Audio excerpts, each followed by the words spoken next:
When Canadian Finance Minister Jim Flaherty tabled his government's budget last month, he stated his aim to eliminate the federal deficit by the 2015-2016 fiscal year.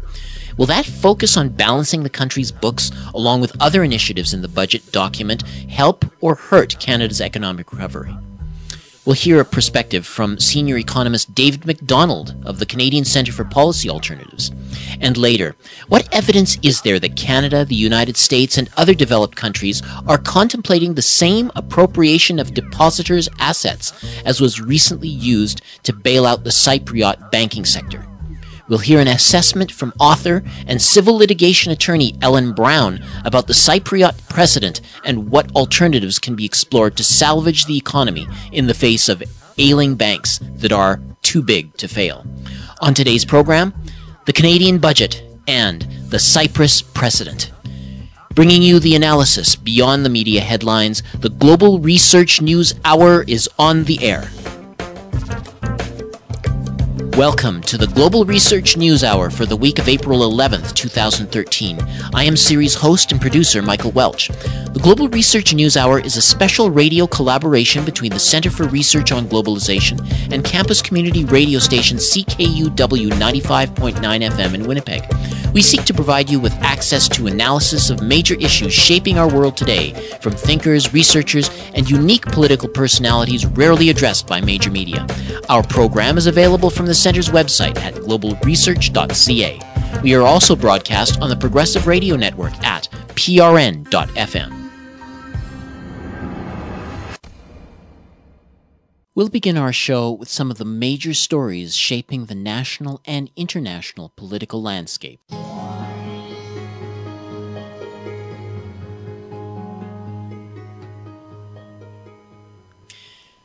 Venezuelan government officials are alleging that the Venezuelan opposition is employing Central American mercenaries to destabilize the country in the lead-up to the April 14th presidential election. At an April 6th campaign event, interim President Nicolás Maduro explained that the U.S. officials Otto Reich and Roger Noriega, together with right-wing groups in El Salvador and Venezuela, linked to opposition candidate Capriles, backed the plan to dispatch the mercenaries. The goals of the alleged maneuver were threefold: sabotage the power grid, increase murders in the country, and kill incumbent Maduro. Shortly after Maduro's announcement, his foreign minister Elias Jawa said that the country's intelligence agencies had clandestinely recorded conversations between retired Salvadoran Armed Forces Colonel David Koch Arana and right-wing Salvadoran politician Roberto Dabuison, in which the plan was discussed. Jawa says the plot is part of a larger strategy to delay an election the opposition will not likely win. That comes to us from Venezuela Analysis. North Korea is signaling it is serious about launching missiles in coming days. Last week, Pyongyang warned foreign diplomats they had until April 10th to evacuate their post. On Tuesday, it advised foreign nationals to leave South Korea, warning of an imminent thermonuclear war. South Korean intelligence had detected 2 mid-range missiles on the east coast of North Korea were being prepared for launch. The medium-range Musudan missiles can reach Japan and the U.S. island of Guam. In addition, Japanese military sources confirmed the presence of up to 7 ballistic missiles of varying range on mobile platforms on the North's east coast. Japanese military sources said in Tokyo these missiles can be launched anytime, either in succession or simultaneously. The South Korean government has appealed to Russia and China to use their influence with the North to reduce tensions. The South Korea-U.S. Combined Forces Command have raised their WatchCon status from 3 to 2. WatchCon 1 represents wartime status. That comes to us from the Voice of Russia. The Tokyo Electric Power Company, TEPCO, is saying that shoddy workmanship in the installation of leak detectors may have been to blame for the spillage of contaminated water from the No. 2 and No. 3 underground storage tanks at the Fukushima No. 1 nuclear plant last weekend. The utility explained that while the cause of the leak has yet to be determined, it suspects that improper sealing of the water shielding sheets around where the leak detectors are fitted could have resulted in a hole opening up under the weight of the water. TEPCO has built facilities to contain 325,000 tons of radioactive water, and which, as of April 8th, already hold 270,000 tons. A TEPCO official stated that the more heavily damaged number 2 storage tank is being given top priority, and water stored there is being moved to the number 1 and number 6 storage tanks. TEPCO says cement mixed in with the soil around the tanks will prevent radioactive water from spreading extensively, but warns that the entire area could be contaminated if leaked water mixes with groundwater. That comes to us from Asahi Shimbun. According to a draft assessment of Cypriot financing needs prepared by the European Commission, Cyprus intends to raise 400 million euros from the sale of its excess gold reserves in order to help finance its part of the bailout. This money would be in addition to the 10.6 billion euros it would recoup from the winding down of the country's second largest bank, Laiki, as well as the liquidation of assets from junior bondholders and of uninsured depositors under the Deposit for Equity swap. Nicosia would raise a further 600 million euros over 6 years by increasing corporate income taxes and rates on capital gains. The assessment said that of the 23 billion euros of financing needs before the first quarter of 2016, the Eurozone Bailout Fund would supply 9 billion euros, the IMF 1 billion, and Cyprus itself 13 billion euros. And that comes to us from Reuters.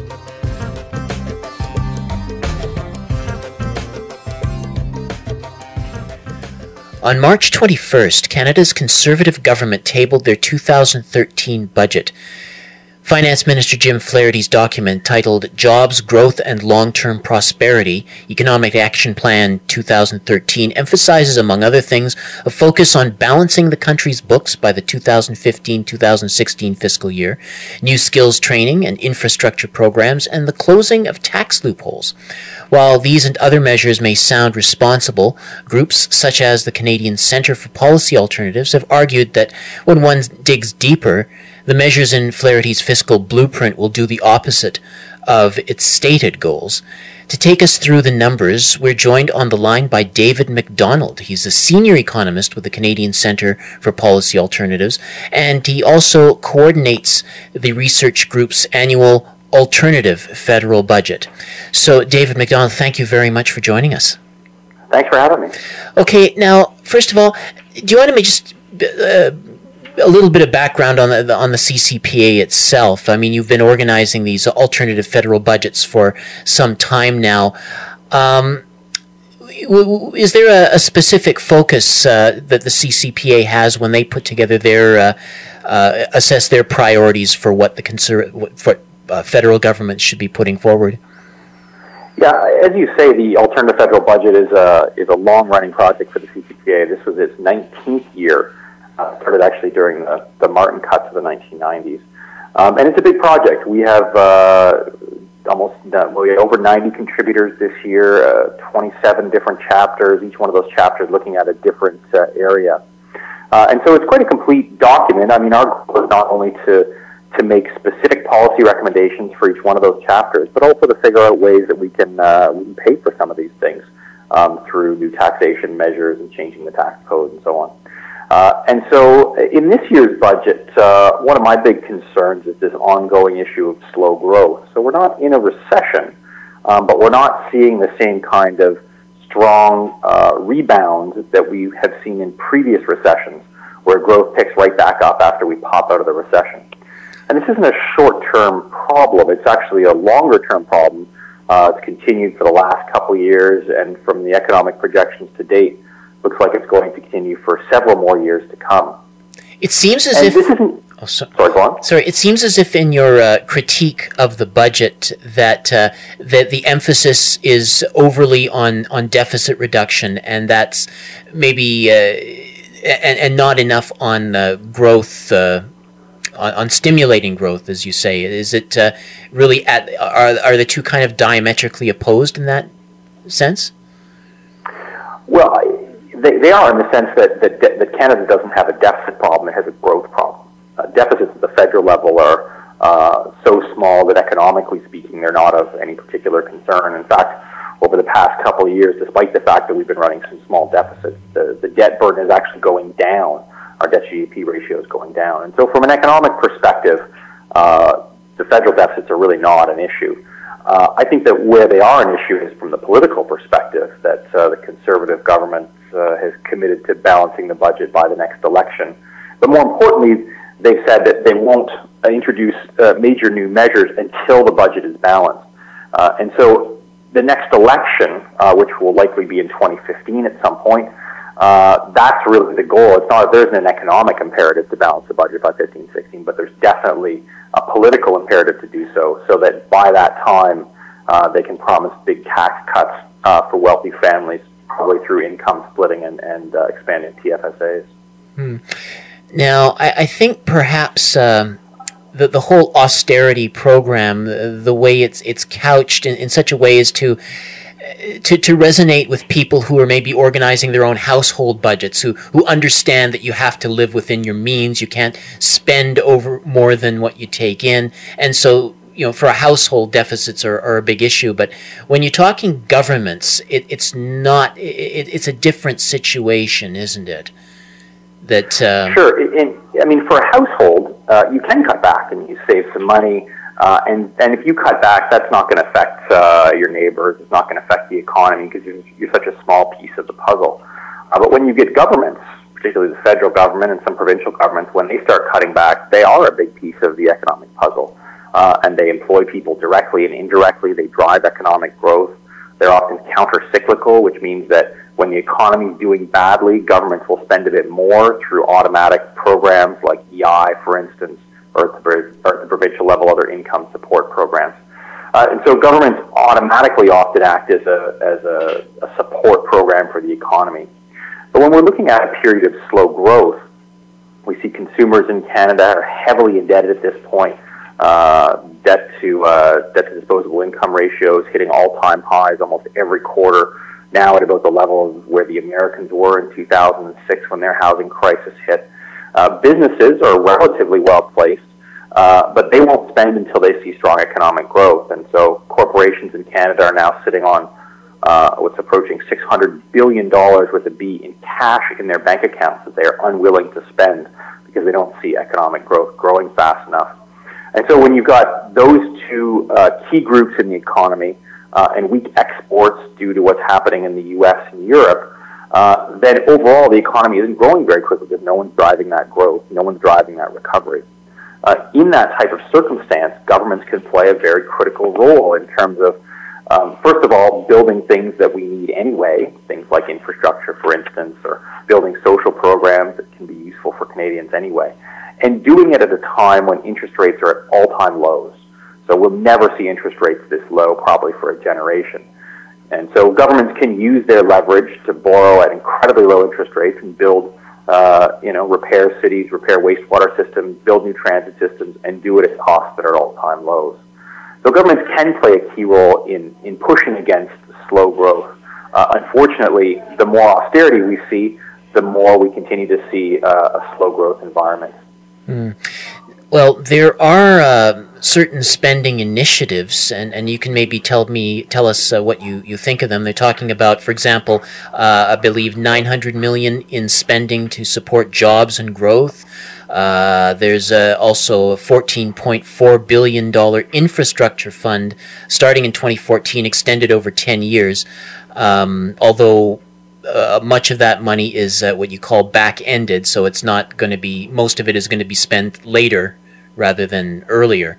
So could you talk about those sorts of spending initiatives and how, I guess you just touched on it with the interest rates about the infrastructure spending, but I do know that infrastructure was a major concern in your critique. Do you want to maybe take that on?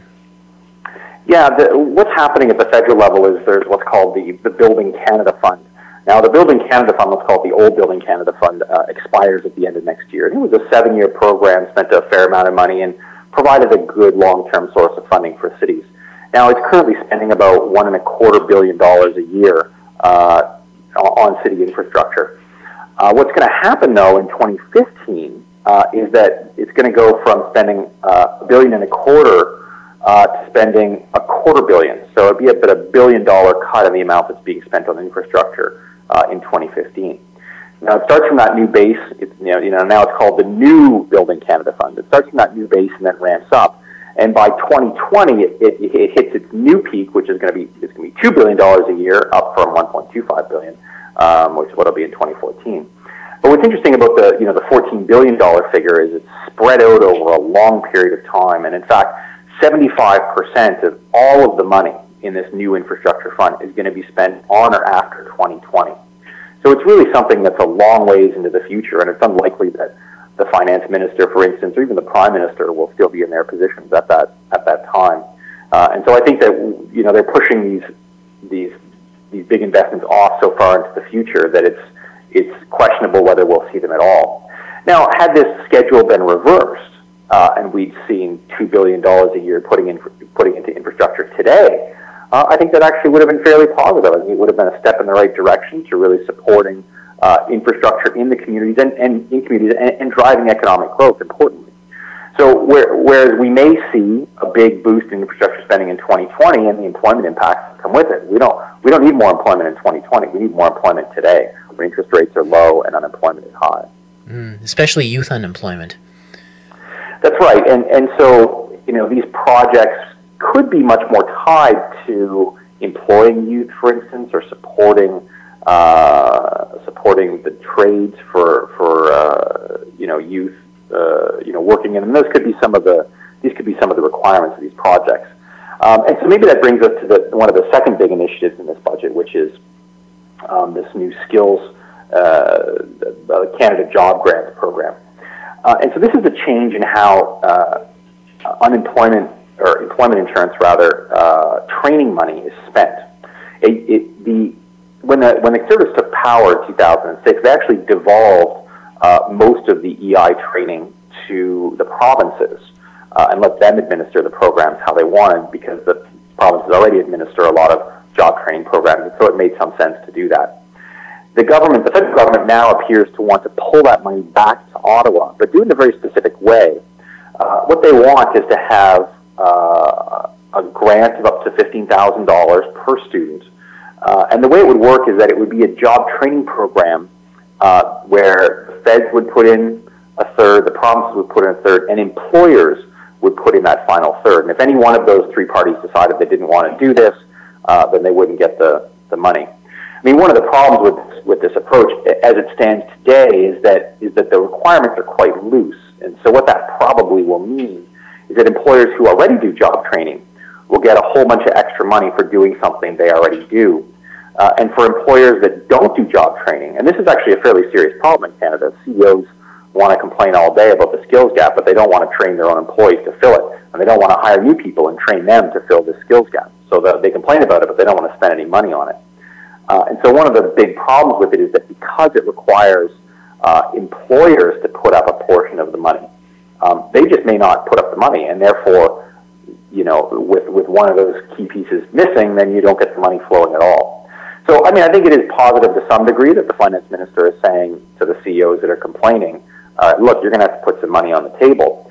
And so we'll have to wait and see whether this actually entices employers to do anything more, or whether it's just a significant deadweight loss where we're transferring a whole bunch of money to employers that are doing job training in any event.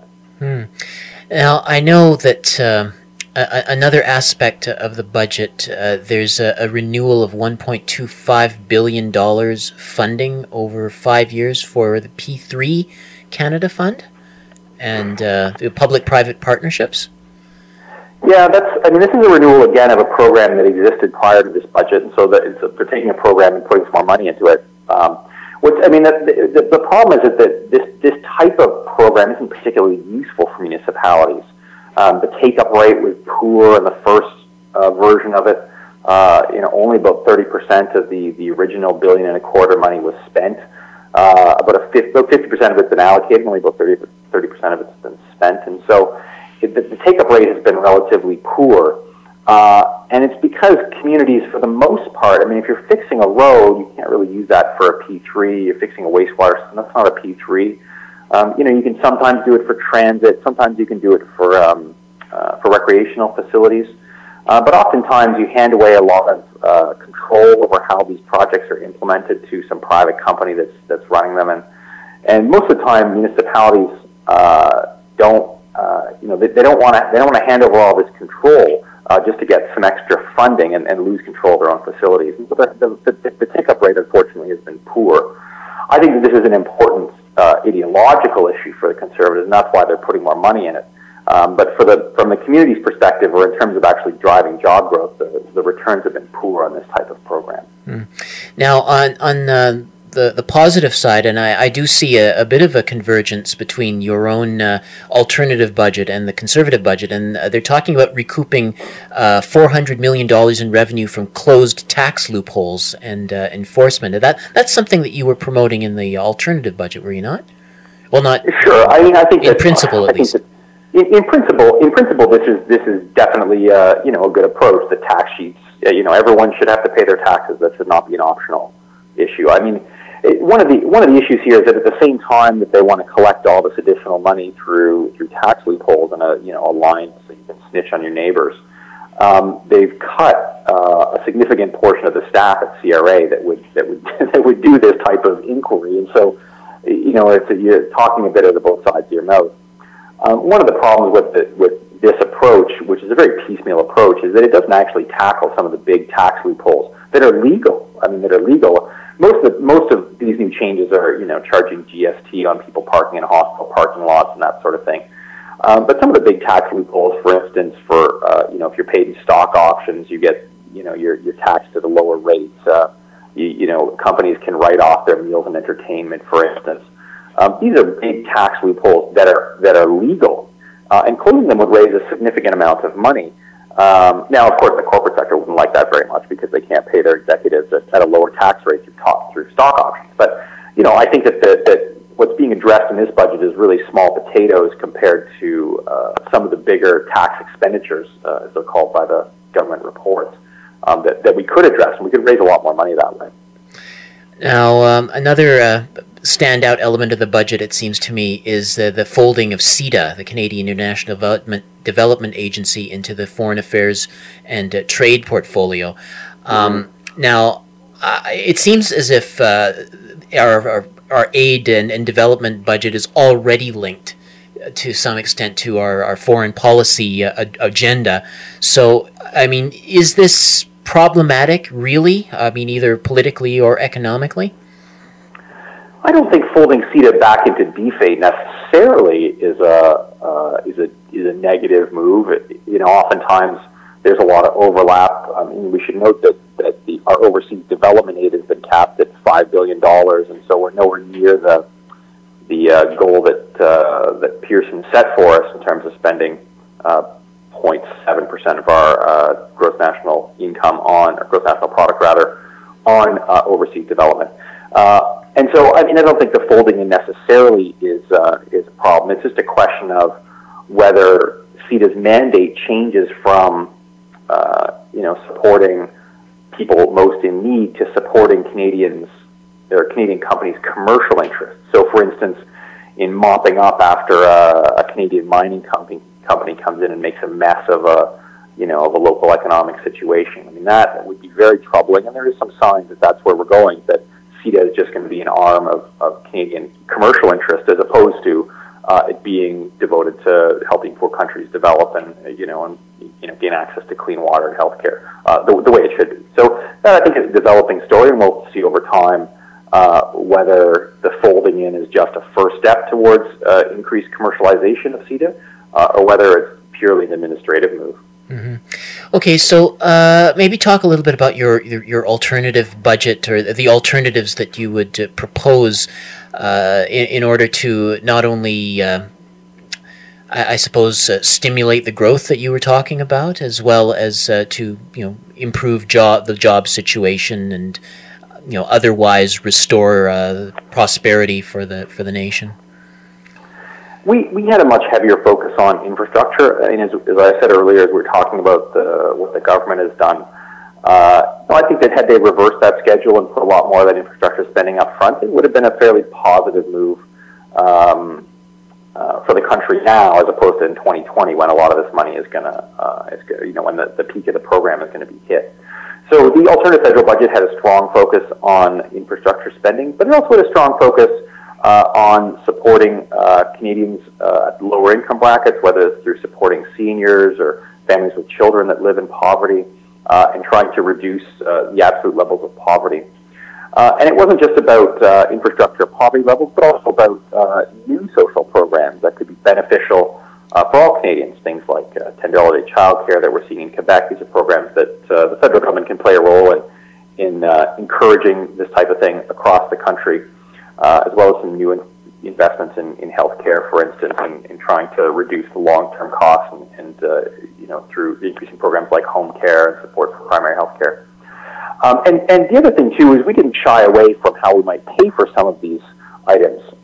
So one of the new pieces this year that we introduced was starting to take a serious look at tax havens and their utilization by corporations, so that they make the money in Canada, but they don't pay the tax in Canada. They move that money overseas and skip the tax man here in Canada. And so we had a new withholding tax that would kick in for tax havens to encourage companies to pay the tax that they should be paying on these incomes. And we also had a much bigger focus on tax loopholes. And these are legal tax loopholes, as opposed to the government focusing on more enforcement issues, and trying to close some of the more egregious tax loopholes, so that corporations, mostly corporations, are paying a fairer rate and have less options to hide their money elsewhere and skip the tax man in Canada. Could I ask you, David McDonald, in your experience, when it comes to a budget like this one and austerity budgets generally, who is the biggest beneficiary? Well, I mean, at this point, we're moving towards rapidly balancing the budget. I published a report just yesterday that looked at what some of the staff impacts were of austerity budgets since 2011, just to see whether these staff cuts were spread proportionally, or whether particular departments that saw really big hits. And it turns out that these were not across-the-board cuts of 8%, for instance. They were, in fact, heavily targeted to particular departments. Veterans Affairs, for instance, losing a quarter of its staff. Aboriginal Affairs losing 1 in 5 of its staff. HRSDC losing a quarter of its staff. And then when you can look down and see what the programs are that are being affected. For Veterans Affairs, it's the healthcare program and death and disability benefits for veterans. It's not the back office in most cases. At Revenue Canada, it was the back office that was being targeted. But in most of the big departments where you're seeing these big cuts, those cuts are coming from program lines that deliver services. And so from that perspective, it's Canadians that access these services that are going to be affected. It's going to be harder for them to talk to an actual person. Regional offices are being closed. So if you're a veteran and you're trying to get your death or disability benefits, or you're a widow of a veteran, for instance, it becomes harder to do that because there are just less people processing those forms. We've already seen some of the impacts in EI, where the wait times have gotten to extreme levels. It's extremely difficult. If you've got any problem with your EI benefits because you lost your job, you can't talk to someone. So you need this money now, and it takes months for your application to be processed. So it becomes much more challenging if you need to use these services, talk to a real person to sort your problem out. On the other side of things, some of the real benefits of these cuts will likely go, I mean, it depends on how the next election goes, but if the Conservative government policies will be implemented, the major benefits of austerity now will likely go to upper income households through programs like income splitting and increasing the tax-free savings accounts, which would disproportionately benefit higher income households. Now, these policies haven't been implemented yet, but this is the goal of austerity, is to take money out of the system now so that we'll get surpluses more rapidly, and those can be transformed into tax cuts. And those tax cuts will go out largely to higher income households. David McDonald, thank you very much for that overview of this budget. Thanks for having me. I've been speaking with David McDonald. He is Senior Economist with the Canadian Centre for Policy Alternatives and the coordinator of the CCPA's Alternative Federal Budget. You're listening to the Global Research News Hour, broadcast out of Winnipeg on campus community radio station CKUW 95.9 FM and on the Progressive Radio Network at prn.fm. We are also podcast on the website globalresearch.ca. The prospect of major banks confiscating the savings of their depositors and using them to bail out the banks is not apparently just a one-off remedy for the struggling Cypriot banking sector. Apparently, similar moves have been explored for New Zealand, the UK, and the USA. Global Research has also published articles describing the plan for Canada being explicitly announced as part of the Canadian government's recent budget package. The so-called bail-in package is being promoted as an alternative that protects taxpayers. But is this new scheme an improvement to TARP-style bailouts? What are the underpinnings of the current fiscal crisis, and how could it be remedied with minimal risk to the wider public? Joining us to discuss these questions, we're joined by Ellen Hodgson-Brown. She is a Los Angeles civil litigation attorney, chairperson of the Public Banking Institute, and the author of 11 books, including Web of Debt, The Shocking Truth About Our Money System and How We Can Break Free. Her websites are webofdebt.com and ellenbrown.com. So thank you for joining us, Ellen Brown. Thank you, Micah.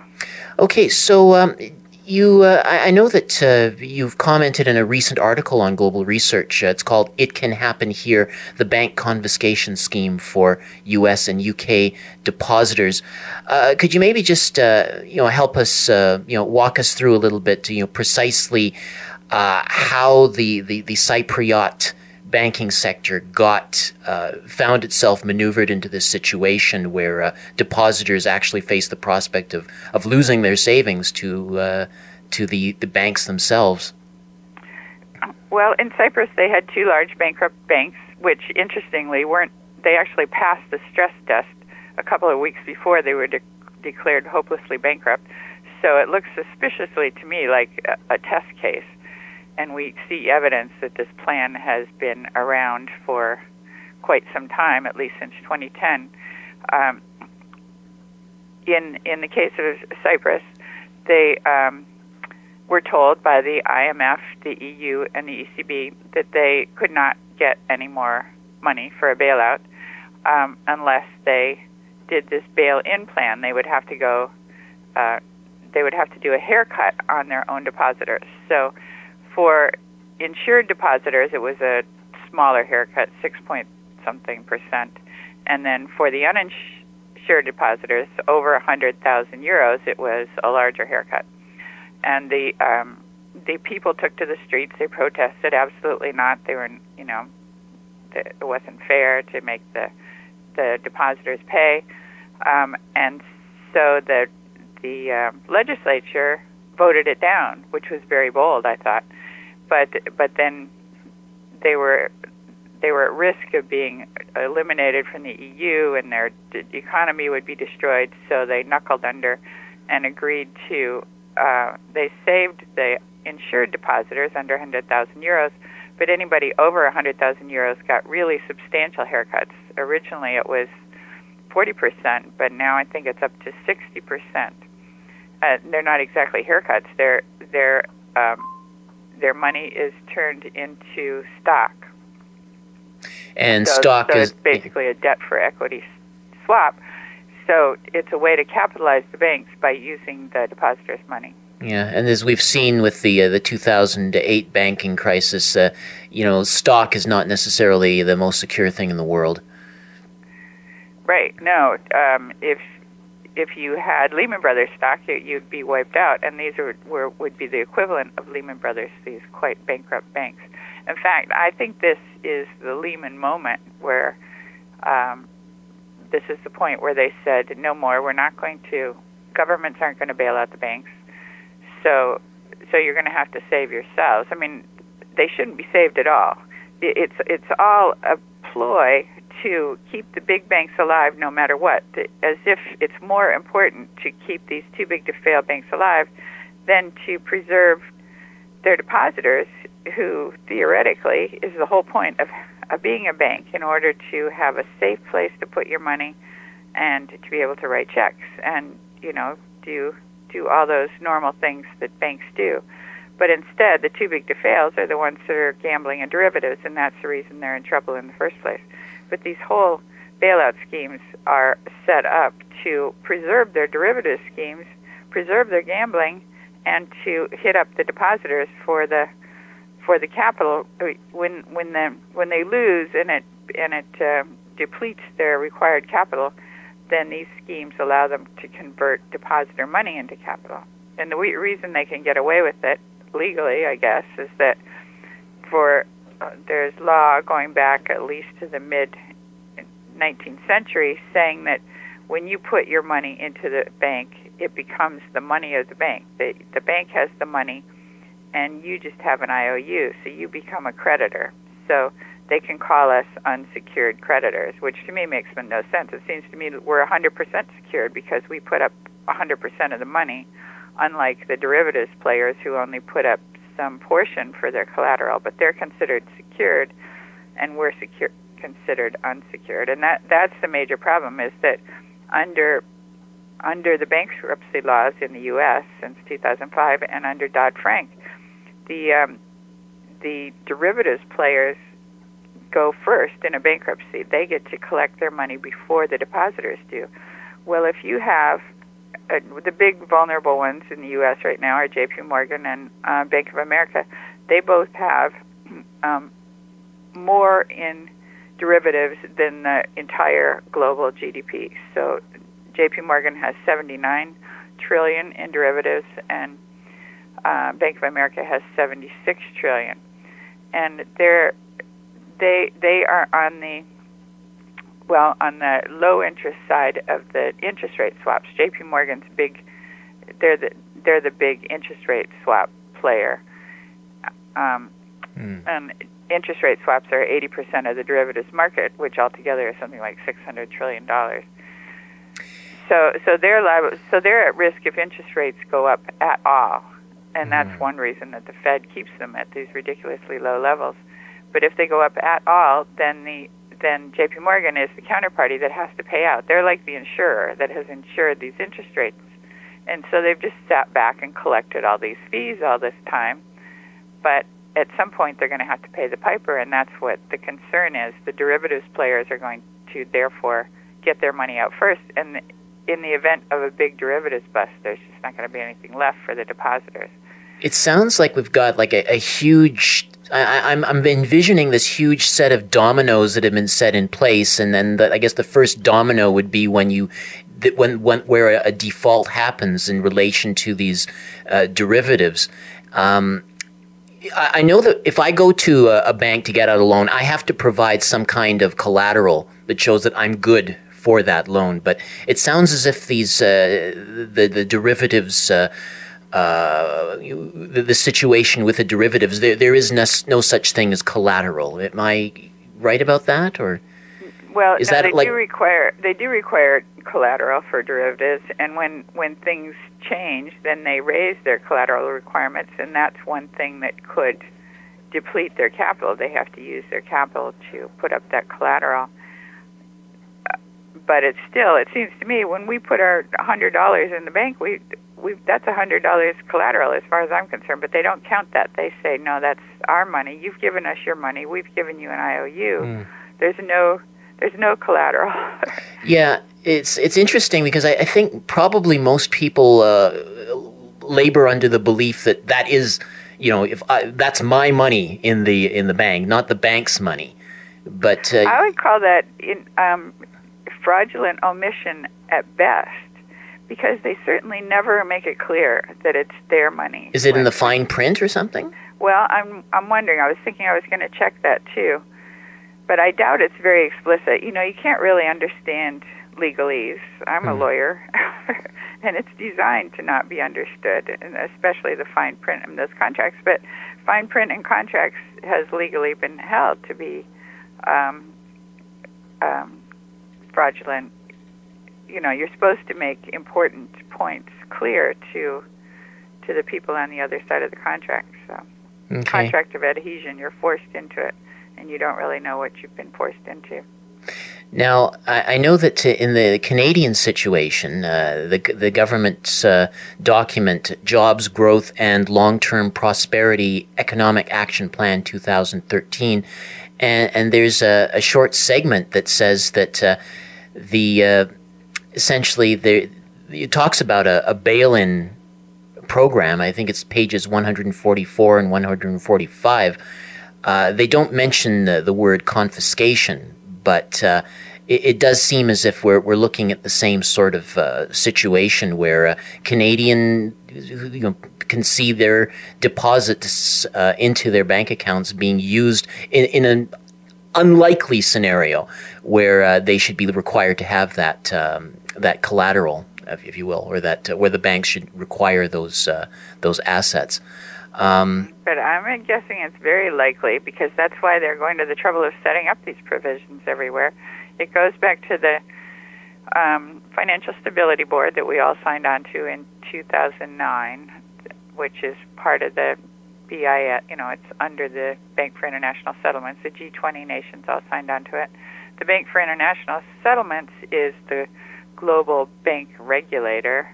I mean, now it used to be just guidelines, but now with the Financial Stability Board, that it's mandatory.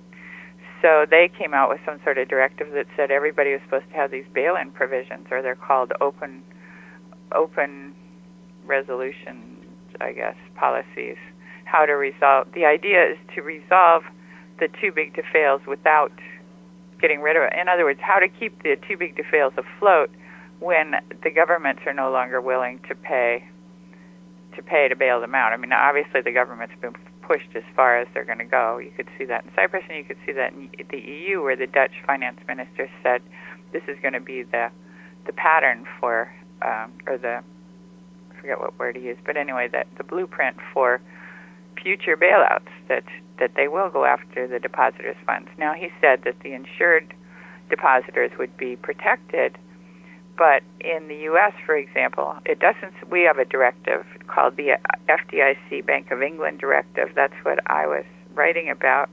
It's also it's totally legalese, so you can't really tell what they're saying, but they say that the uninsured creditors will be, the unsecured, not uninsured, the unsecured creditors will be bailed in, and they'll have to do their part. So to the extent that there's not enough capital in one of these major black swan type losses, then the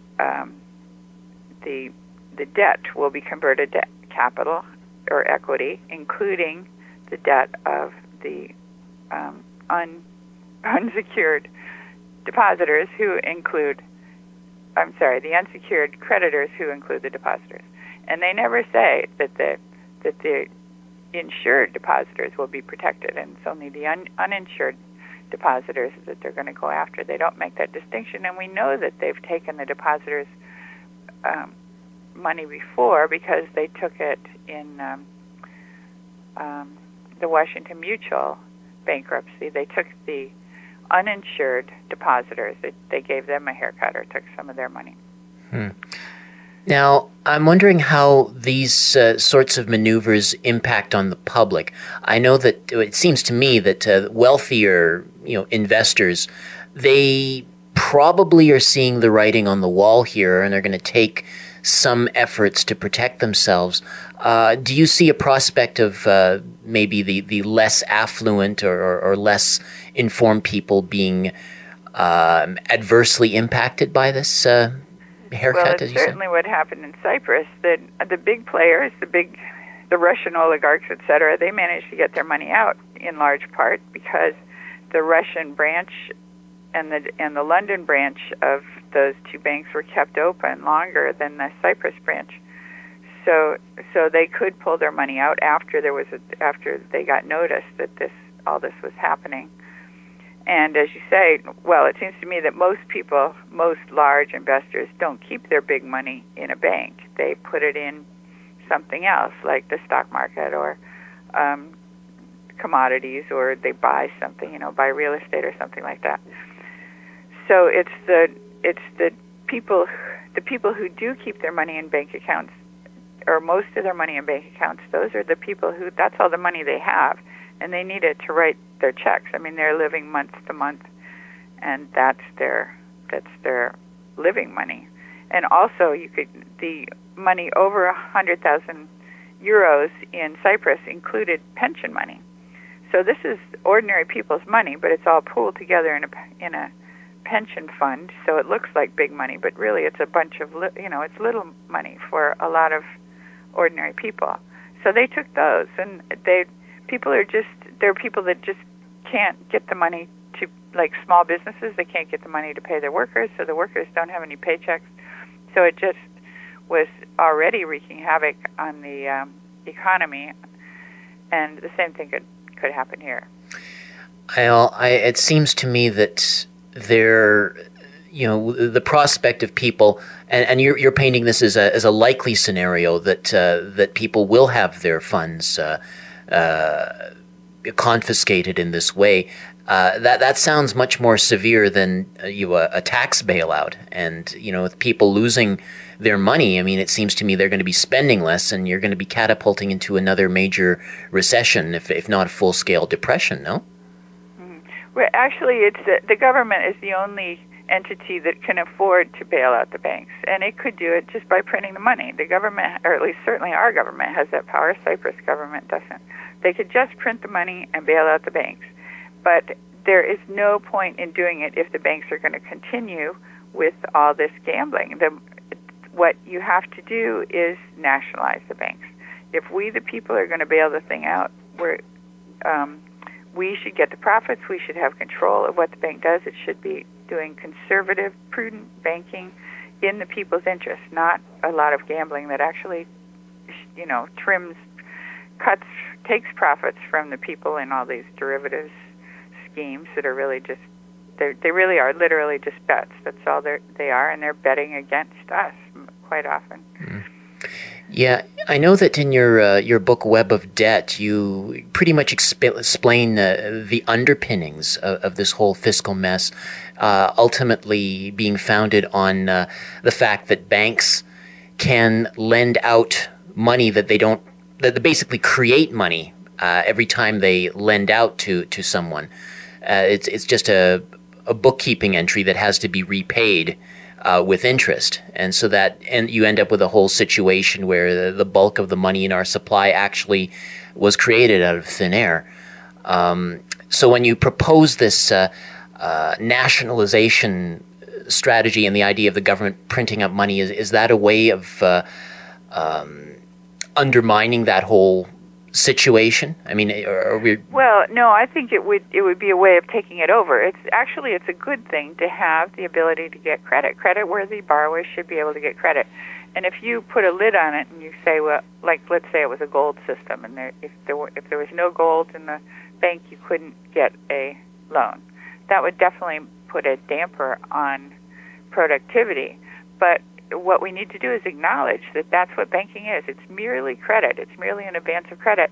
And it's our credit. It's the full faith and credit of the United States. So it should be a public entity. Basically just a clearing house or the function of the bank. Let's assume a public bank. The function of which is to assess the creditworthiness of borrowers and turn their credit into a fungible piece of paper or other form of money that they can spend into the economy, that people recognize as money. And then, so the function of the bank is to put their stamp on it and say, we'll stand behind this. And if the borrower doesn't pay, I mean, you do charge interest in order to cover the defaults and to cover your operation costs. But that's all you need to do in the way of interest, and the interest should go back to that entity, which should be a public entity, and it should have nothing to do with derivatives. I mean, if you have people that want to gamble, they should be gambling with their own money and definitely not with the money of people who think they put it in the bank because it was safe there. Mm. Would you, it seems to me that there have been a few arguments against nationalization typically leveled. Is there some sense in which, if you leave it to a governing entity to, like if you effectively hand control over to a state government or a federal government, does that, introduce the prospect of abuse for? Well, I'm just writing a book on that, which I'm almost finished with. There are two recent studies that showed that public banks globally, 40% of banks are publicly owned. These are largely in the BRIC countries: Brazil, Russia, India, and China, all of which escaped the credit crisis, and they did it largely because of this public banking system. They don't have time to fool around with speculation and supporting this usurious, parasitic financial industry that's sucking profits out of the economy. They use their credit for productive purposes, and they recycle it back to the government, which actually does represent the people far more than our banking system. And our banking system doesn't even pretend to be trying to work for the economy. They're working for their shareholders, and everybody knows that. So these two recent studies found that public banks were less corrupt than private banks, and that they were also actually more profitable, and they were definitely safer. So in places like Russia, where they toyed with going to private banks in the 1990s, and then they had the Asian crisis, and a lot of depositors got wiped out, and so now they're afraid of the private banks, and so they've moved back into the public banks. The public banking sector totally dominates Russia now because they work better. They're safer, and they have the guarantee of the government, and therefore they can make more loans more efficiently, more cheaply. I know there's that TPP, the I've forgotten all of it. Trans-Pacific. Yeah, partnership. That would ban anything public as being unfair competition for private companies. Well, that makes no sense. It's very fair competition. If it works better, we should have it. If it serves the people better, we should have it. I mean, it would be like saying that corporations are unfair competition for single-family farms and mom-and-pop stores because they can get things cheaper and make things cheaper.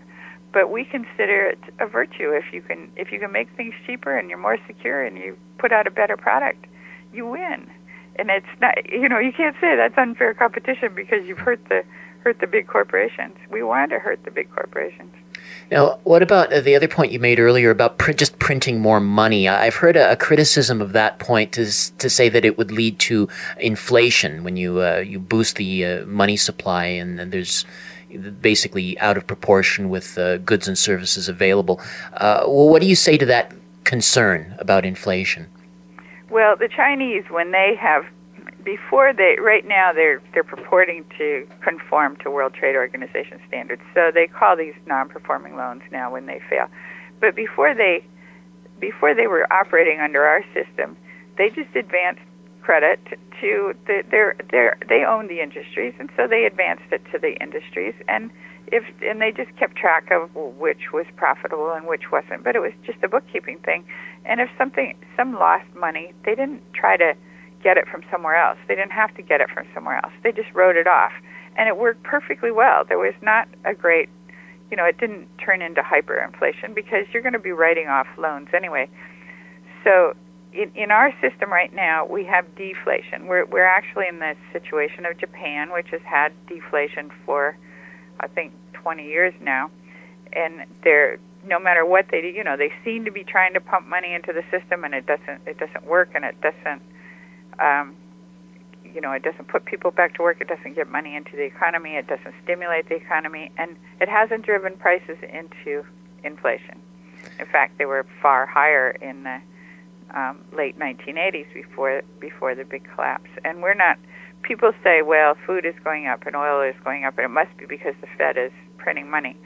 But other things are not going up. I mean, if you look at housing relative to where it was in 2007, and wages, which are the two major components of the price structure, they are way down.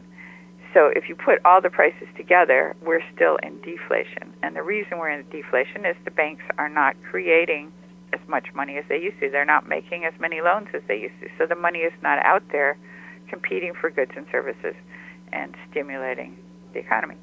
So we have you can add money to the system until you're at maximum productive capacity.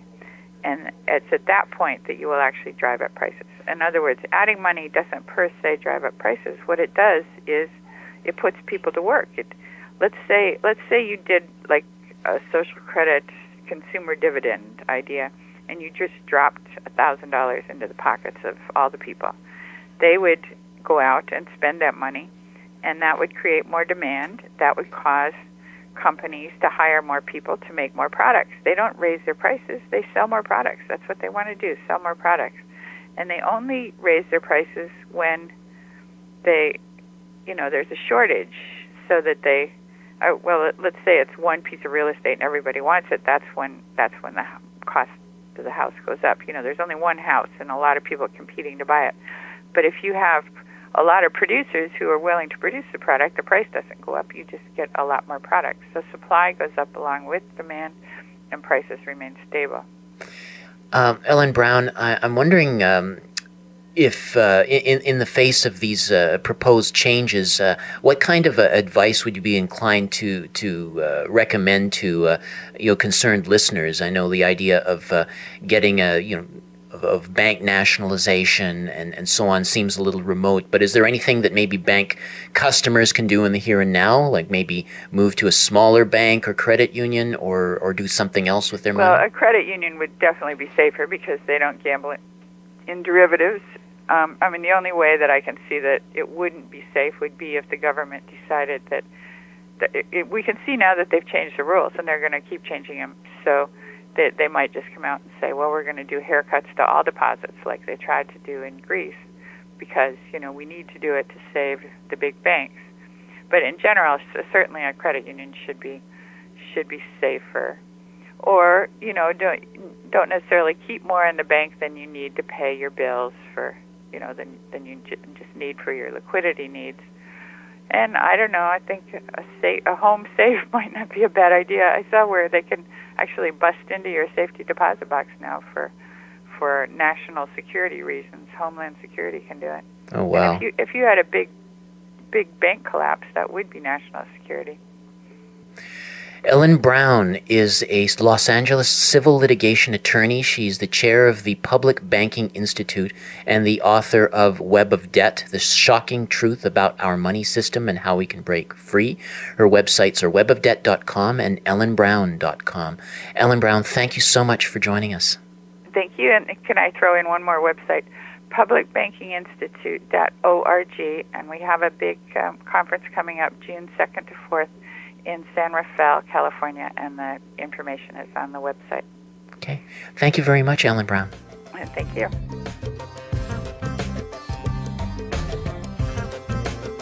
You've been listening to the Global Research News Hour.